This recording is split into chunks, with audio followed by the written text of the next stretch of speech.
ਇਹ ਮੇਰੇ ਲਈ ਇੱਕ ਸੱਚ ਹੋਏ ਸੁਪਨੇ ਦੀ ਤਰ੍ਹਾਂ ਹੈ। ਮੈਂ ਦੌੜ ਕੇ ਟਰੈਕ ਦਾ ਚੱਕਰ ਲਗਾ ਸਕਦੀ ਹਾਂ, ਜ਼ਿਆਦਾ ਤੇਜ਼ ਚੱਲ ਸਕਦੀ ਹਾਂ, ਰੇਸ ਵਾਕ ਕਰ ਸਕਦੀ ਹਾਂ। ਅਤੇ ਇੱਕ ਸਮਾਂ ਸੀ ਜਦੋਂ ਮੇਰੇ ਲਈ ਆਪਣੇ ਹਸਪਤਾਲ ਦੇ ਬੈੱਡ ਤੋਂ ਬਾਥਰੂਮ ਤੱਕ ਜਾਣਾ ਵੀ ਇੱਕ ਚੁਣੌਤੀ ਸੀ। ਗੁਰਦੇ ਦਾ ਟ੍ਰਾਂਸਪਲਾਂਟ ਕਈ ਲੋਕਾਂ ਲਈ ਢੁਕਵਾਂ ਇਲਾਜ ਹੈ। ਸਰਜਰੀ ਦੀ ਲਗਾਤਾਰ ਸੁਧਰ ਰਹੀ ਤਕਨੀਕਾਂ ਅਤੇ ਆਧੁਨਿਕ ਦਵਾਈਆਂ ਸਰੀਰ ਨੂੰ ਨਵਾਂ ਗੁਰਦਾ ਪ੍ਰਵਾਨ ਕਰਨ ਵਿੱਚ ਮਦਦ ਕਰਦੀਆਂ ਹਨ। ਪਰ ਬ੍ਰਿਟਿਸ਼ ਕੋਲੰਬੀਆ ਵਿੱਚ ਟ੍ਰਾਂਸਪਲਾਂਟ ਸਰਜਰੀ ਸਿਰਫ ਵੈਨਕੂਵਰ ਵਿੱਚ ਕੀਤੀ ਜਾਂਦੀ ਹੈ। ਸੋ ਜਿਹੜੇ ਲੋਕ ਸ਼ਹਿਰ ਵਿੱਚ ਨਹੀਂ ਰਹਿੰਦੇ, ਉਹਨਾਂ ਨੂੰ ਸ਼ੁਰੂਆਤੀ ਸਿਹਤ ਸੰਭਾਲ ਜਾਂਚ, ਸਰਜਰੀ ਅਤੇ ਨੇਮਬੱਧ ਜਾਂਚ ਲਈ ਸਫ਼ਰ ਕਰਨਾ ਪੈਂਦਾ ਹੈ। ਮਰੀਆ ਮੈਕੈਂਜੀ 1997 ਵਿੱਚ ਗੁਰਦਾ ਟ੍ਰਾਂਸਪਲਾਂਟ ਤੋਂ ਬਾਅਦ ਐਥਲੀਟ ਬਣੀ। ਸੰਨ 1999 ਵਿੱਚ ਮਰੀਆ ਨੇ ਰਾਸ਼ਟਰੀ ਅਤੇ ਅੰਤਰਰਾਸ਼ਟਰੀ ਟ੍ਰਾਂਸਪਲਾਂਟ ਖੇਡਾਂ ਵਿੱਚ ਹਿੱਸਾ ਲੈਣਾ ਸ਼ੁਰੂ ਕੀਤਾ। ਉਹ ਸਮਾਂ ਮੇਰੇ ਲਈ ਬੜਾ ਇਮਤਿਹਾਨ ਵਾਲਾ ਸੀ ਅਤੇ ਉਦਾਸੀ ਭਰਿਆ ਸੀ, ਕਿਉਂਕਿ ਮੈਂ ਆਪਣੇ ਪਰਿਵਾਰ ਦਾ ਖਿਆਲ ਰੱਖਣ ਦੇ ਸਮਰੱਥ ਨਹੀਂ ਸੀ। ਅਤੇ ਮੈਨੂੰ ਪੱਕਾ ਪਤਾ ਹੈ ਕਿ ਉਸ ਸਮੇਂ ਸਿਰਫ ਇੱਕੋ ਹੀ ਚਿੰਤਾ ਸੀ ਕਿ ਕੀ ਮੈਂ ਬਚਾਂਗੀ ਵੀ ਜਾਂ ਨਹੀਂ। ਸੋ ਡਾਇਲਿਸਿਸ ਮੇਰੇ ਲਈ ਜ਼ਿੰਦਗੀ ਬਚਾਉਣ ਵਾਲਾ ਇਲਾਜ ਸੀ। ਮੈਂ ਧੰਨਵਾਦੀ ਹਾਂ ਕਿ ਇਹ ਮੌਜੂਦ ਸੀ ਅਤੇ ਇਸ ਕਰਕੇ ਮੇਰੀ ਹਾਲਤ ਸੰਭਲ ਗਈ। ਮੈਂ ਕੈਥੇਟਰ ਜਾਂ ਪਿਸ਼ਾਬ ਨਿਕਾਸ ਨਾਲੀ ਲਗਾਉਣ ਤੋਂ ਪਹਿਲਾਂ ਹੀ ਕਿਹਾ ਕਿ ਮੈਂ ਟ੍ਰਾਂਸਪਲਾਂਟ ਕਰਵਾਉਣਾ ਹੈ, ਅਤੇ ਉਸ ਸਮੇਂ ਮੇਰੀ ਹਾਲਤ ਇੰਨੀ ਵਧੀਆ ਨਹੀਂ ਸੀ। ਮੈਂ ਇੰਨੀ ਠੀਕ ਨਹੀਂ ਸੀ ਕਿ ਟ੍ਰਾਂਸਪਲਾਂਟ ਲਿਸਟ ਤੇ ਜਾ ਸਕਦੀ। ਪਰ ਕੁਝ ਸਮੇਂ ਬਾਅਦ ਮੈਨੂੰ ਟ੍ਰਾਂਸਪਲਾਂਟ ਲਿਸਟ ਤੇ ਪਾ ਦਿੱਤਾ ਗਿਆ ਅਤੇ ਮੈਨੂੰ ਹਮੇਸ਼ਾ ਪੂਰਾ ਵਿਸ਼ਵਾਸ ਸੀ ਕਿ ਇੱਕ ਦਿਨ ਮੇਰਾ ਗੁਰਦਾ ਟ੍ਰਾਂਸਪਲਾਂਟ ਹੋ ਜਾਵੇਗਾ ਅਤੇ ਮੈਂ ਠੀਕ ਹੋ ਜਾਵਾਂਗੀ। ਜੇ ਤੁਸੀਂ ਗੁਰਦੇ ਦਾ ਟ੍ਰਾਂਸਪਲਾਂਟ ਕਰਵਾਉਣਾ ਚਾਹੁੰਦੇ ਹੋ ਤਾਂ ਇਸ ਬਾਰੇ ਆਪਣੀ ਸਿਹਤ ਸੰਭਾਲ ਟੀਮ ਨਾਲ ਗੱਲ ਕਰਕੇ ਪਤਾ ਕਰੋ ਕਿ ਕੀ ਤੁਹਾਨੂੰ ਇਹ ਮਿਲ ਸਕਦਾ ਹੈ ਜਾਂ ਨਹੀਂ। ਕਈ ਗੱਲਾਂ ਧਿਆਨ ਵਿੱਚ ਰੱਖਣ ਯੋਗ ਹੁੰਦੀਆਂ ਹਨ, ਪਰ ਇਹਨਾਂ ਵਿੱਚੋਂ ਪ੍ਰਮੁੱਖ ਹਨ ਤੁਹਾਡੀ ਸਿਹਤ ਦਾ ਪਿਛੋਕੜ ਅਤੇ ਤੁਹਾਡੇ ਸਰੀਰ ਦੀ ਸਰਜਰੀ ਨੂੰ ਬਰਦਾਸ਼ਤ ਕਰਕੇ ਨਵੇਂ ਗੁਰਦੇ ਨੂੰ ਅਪਣਾਉਣ ਦੀ ਯੋਗਤਾ। ਮੇਰੇ ਗੁਰਦੇ ਲਈ 3 ਸਾਲਾਂ ਦੇ ਇੰਤਜ਼ਾਰ ਦਾ ਸਮਾਂ ਸੀ। ਜਦੋਂ ਮੈਂ ਟ੍ਰਾਂਸਪਲਾਂਟ ਲਿਸਟ ਤੇ ਸੀ, ਮੈਂ ਉਸ ਸਮੇਂ ਵੀ ਤੁਰਦੀ ਫਿਰਦੀ ਸੀ, ਪਰ ਬਹੁਤ ਹੌਲੀ।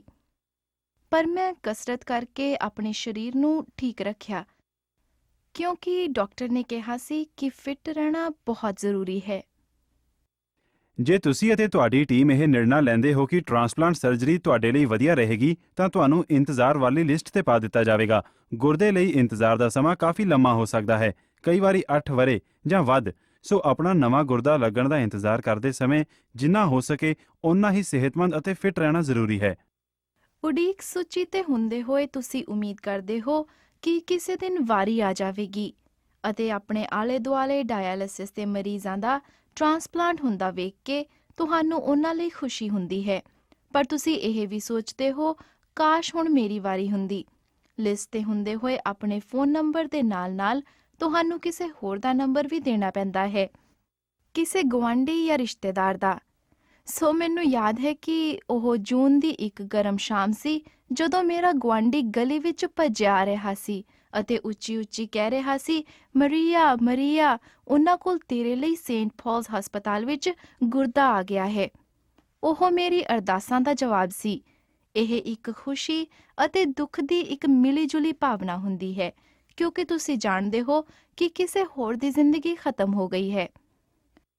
ਸੋ ਮੈਂ ਬਹੁਤ ਸ਼ੁਕਰਗੁਜ਼ਾਰ ਹਾਂ ਕਿ ਕੋਈ ਸ਼ੋਕ ਵਿੱਚ ਵੀ ਇੰਨਾ ਦਰਿਆ-ਦਿਲ ਸੀ ਕਿ ਉਸਨੇ ਆਪਣੇ ਅੰਗ ਦਾਨ ਕਰਨ ਦਾ ਫੈਸਲਾ ਲਿਆ ਅਤੇ ਉਸ ਦਾ ਗੁਰਦਾ ਮੇਰੇ ਸਰੀਰ ਨੂੰ ਪ੍ਰਵਾਨ ਹੋ ਸਕਦਾ ਸੀ।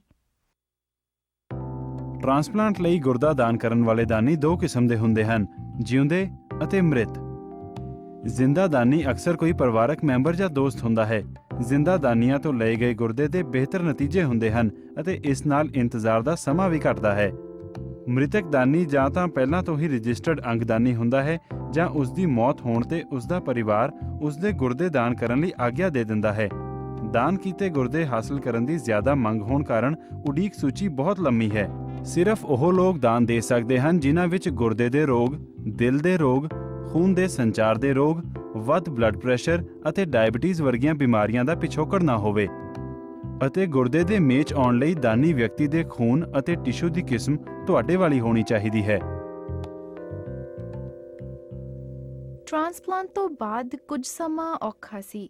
ਮੇਰੇ ਗੁਰਦੇ ਨੇ ਇੱਕਦਮ ਕੰਮ ਕਰਨਾ ਸ਼ੁਰੂ ਨਹੀਂ ਕੀਤਾ ਅਤੇ ਵੱਖ-ਵੱਖ ਦਵਾਈਆਂ ਦੀ ਵਰਤੋਂ ਕਰਕੇ ਵੇਖੀ ਅਤੇ ਕੁਝ ਇੰਤਜ਼ਾਰ ਕੀਤਾ। ਟ੍ਰਾਂਸਪਲਾਂਟ ਤੋਂ 2 ਹਫ਼ਤਿਆਂ ਬਾਅਦ ਤੱਕ ਵੀ ਮੈਨੂੰ ਡਾਇਆਲਿਸਿਸ ਕਰਨਾ ਪੈਂਦਾ ਸੀ। ਸੋ ਉਹ ਭਾਵਨਾਤਮਕ ਅਤੇ ਸਰੀਰਕ ਤੌਰ ਤੇ ਬਹੁਤ ਥਕੇਵਿਆਂ ਭਰਿਆ ਸੀ। ਡਾਕਟਰਾਂ ਨੇ ਮੈਨੂੰ ਬਹੁਤ ਹੱਲਾਸ਼ੇਰੀ ਦਿੱਤੀ ਕਿਉਂਕਿ ਗੁਰਦੇ ਨੂੰ ਸਰੀਰ ਵੱਲੋਂ ਨਾ ਅਪਣਾਏ ਜਾਣ ਦਾ ਕੋਈ ਸੰਕੇਤ ਨਹੀਂ ਸੀ।